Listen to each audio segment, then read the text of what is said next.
The original motivations behind the radicalization of Terry Nichols and Timothy McVeigh, the two individuals who acknowledged and confirmed that they did, in fact, do the deed. The argument about other things that have to be brought up so that you can win an argument in some comment section are kind of null and void. This is a lot like saying Nikola Tesla did or said something when before he died, he actually did, in fact, contradict a bunch of people who are creating stories about him because they weren't aware that he was still alive at one point. So, yeah, lying about a source of information that contradicts you, like literally Timothy McVeigh saying, you can't handle the truth. It is kind of terrifying that one person could do this much damage with this little money, etc. Let's talk about Terry Nichols first. In the 1980s, many farms had suffered bank repossessions. This made him angry. He experimented with explosives, attended meetings of anti-government groups because bank equals government, got more radical as time went on, and when he owed $40,000 in credit card bills, we don't know why, he decided to refuse to come before the bench. When there, he shouted at the judge he didn't have any jurisdiction over him because he'd renounced his U.S. citizenship, because that somehow is a magic cure. And also he renounced his driver's license at one point. His motivations were not anything just or proper or explosive like the Branch Davidians at Waco or the Ruby Ridge incident, which are not the same actually at all. They really aren't the same thing. And that problem with that is that the U.S. government responded the same way, even though they were very different situations. Oh my God. So anyway, Timothy McVeigh earned a reputation in the military for assigning undesirable work to black servicemen and using racial slurs, and at one point went to a Ku Klux Klan protest and bought a white power t-shirt, and that got him in trouble in the military. But he was discharged honorably because they were willing to just, overlook all this crap because it wasn't a priority at the time.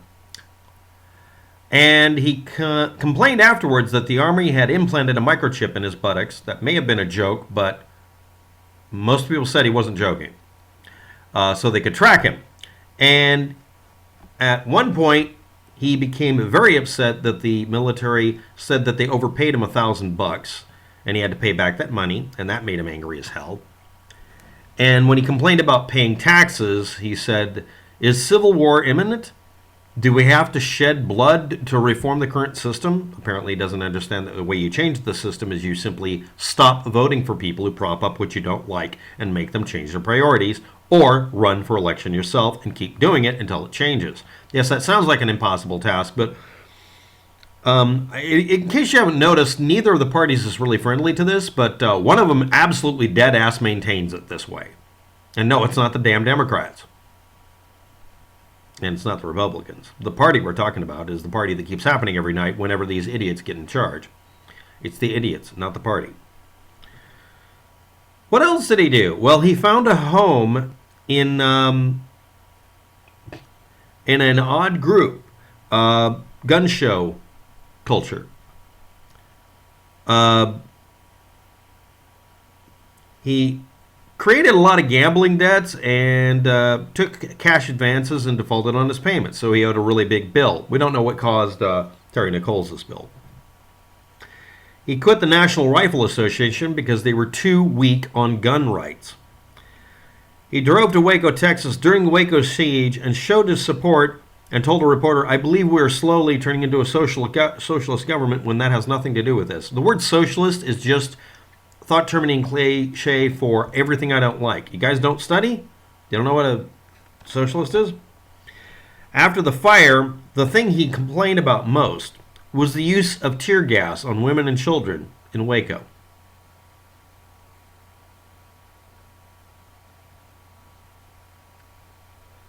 This is going to come up later about his opinion about children dying, by the way. He handed out cards printed up with one of the sharpshooters' name and address in hopes that some patriot would assassinate the sharpshooter, because that's exactly what a patriot would do, is just go murder somebody. Everybody has an opinion on this, and I do too, and I'll do that in another video later. But anyway, he's part of gun show culture, which is where he finally found his home, among other people who were into the same things he was. He never felt like he had a home up to that point. 1994, after the Ruby Ridge incident, the government imposed new firearms restrictions. McVeigh believed this threatened his livelihood, since rumors were circulating the government was preparing to ban ammonium nitrate fertilizer. So he and Nichols began making bulk purchases for resale to survivalists who were panic buying it, exploiting them. He denounced the government officials as being fascist, tyrants, and stormtroopers, and announced that he had progressed from propaganda, meaning saying things that are not true and trying to convince people to do things because, you need help, to the action phase. But even he said assassination against police and government officials is too difficult. So killing a bunch of kids in a building is easier, right? A bunch of officials, easier. By 1994, approximately, the bomb plan he came up with was for 16 oil drums, 50 gallons each, emptied, obviously, to contain 350 pounds of Tovex, as an initiator, 5,000 pounds of ammonium nitrate, and 1,200 pounds of liquid nitromethane instead of oil. So it wouldn't be an ANFO bomb, it would be a slightly different one. September 22nd, they rented the first shed. On the 30th, 2,000 pounds of ammonium nitrate were gotten from Mid-Kansas Co-op in McPherson, Kansas. Sometime after that, we don't know, they stole Tovex sausage, shock tube on spools, electric blasting caps from Martin Marietta Aggregates in Marion, Kansas. 7 crates of it. Another 50 pounds of ammonium nitrate was purchased on October 18th of the year. They got 3 50-gallon drums of nitromethane. That's what they could get at that point, after that, but we don't really know exactly when. I couldn't find a listing. And sometime during that, again, 350 pounds of high-grade explosives stolen from a rock quarry. It may have actually been the same thing. It might have been referring to the Tovex. 17 bags of ANFO in a test bomb bought from another source. Most of this was bought or stolen. This amount here was set off as an experiment to see if they could build a similar bomb. 1995, apparently, they were at Gary Lake State Park and arrived in a Ryder truck full of ingredients. Most barrels also contained metal cylinders of acetylene, so they threw acetylene tanks in there. You might want to look up how acetylene works. I'm not sure that this would have done much good for them. The methodology for setting it off was from the cab of the Ryder van that they rented. 2 cannon fuses were lit to burn through plastic fish tank tubing conduit painted to match the vehicle into the box van back, to 2 sets of blasting caps that did not use electricity, to set off 350 pounds of the stolen rock quarry explosives, and that set off 350 pounds of Tovex Blastrite gel sausage, or maybe that was what it is. Anyway, all of this set off the barrels. And they were in a J shape because doing the other shape that he wanted to do would make the vehicle too lopsided. Nicole said they both knew and did not give a damn about the daycare center full of kids. Deadass, they didn't care. Also, they had to scout the place out and would have noticed this. It's very prominently displayed at the time. McVeigh said, "I'm not going to cry just because the victims want me to do that. I blew up the Maria building, and isn't it kind of scary that one man could wreak this kind of hell? Show me where I needed a dark, mysterious Mr. X. I wanted the government to hurt like the people of Waco and Ruby Ridge had." I'm going to tell you what actually happened, the effect these people had. You can lie about what effect they had. You can say everybody's shivering in their boots or whatever thing you want to do to make them empowered. But I'm going to tell you what actually happened from this.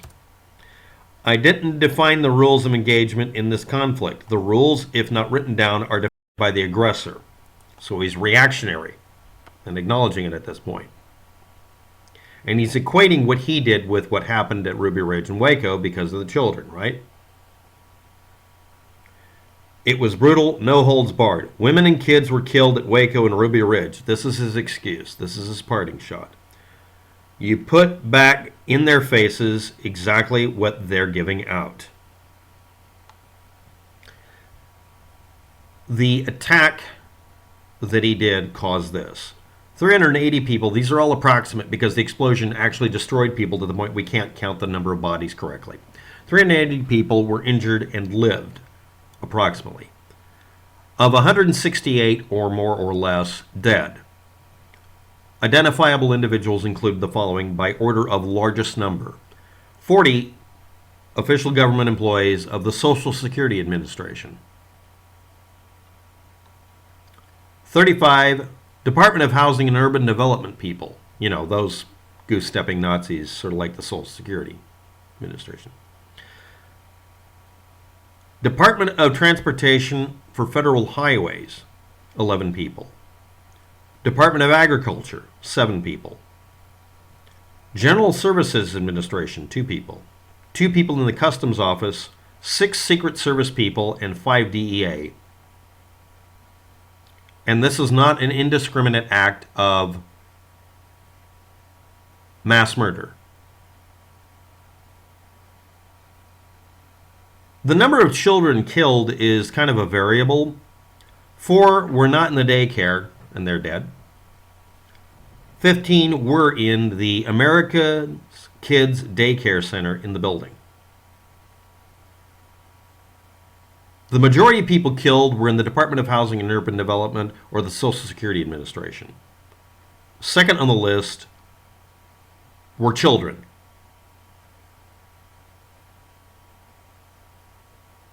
And there's 40 others that aren't even listed by type because, again, this was a massive mess.